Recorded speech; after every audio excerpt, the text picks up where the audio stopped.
Hi everyone! Welcome back to Chemistry Through Baking. For this video, we will be making fizzy lemonade. We will need 1 lemon, cold water, 1 teaspoon of baking soda, 1 teaspoon of sugar, a glass cup, a spoon, and ice, which is pretty optional.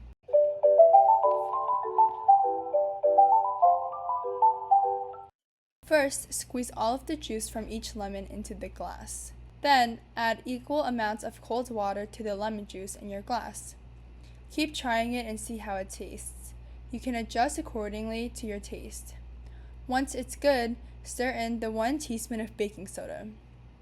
Watch carefully what happens. It makes the drink bubbly and fizzy. You can add ice to the drink as well. Then you can add your 1 teaspoon of granulated sugar into your drink. So why is the soda fizzy, and where do those bubbles come from? The answer is carbonation. Carbonation is the process of adding carbon dioxide, which is also called CO2, into liquid. This is what the molecule looks like. Carbon dioxide is an inorganic compound composed of 2 oxygens and a carbon. Carbonation is the process of adding carbon dioxide, which is a gas, to a liquid, typically a beverage, under pressure.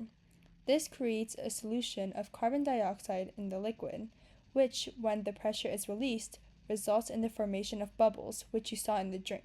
This process is what gives carbonated drinks their fizz.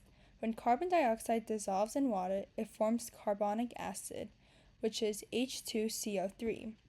Carbonic acid looks like this. The pressure keeps the carbon dioxide dissolved, but when the pressure is released, for example, when opening a bottle, the carbon dioxide comes out of the solution, forming bubbles. In this experiment, you are creating a chemical reaction between an acid, which is the lemon, and a base, the baking soda.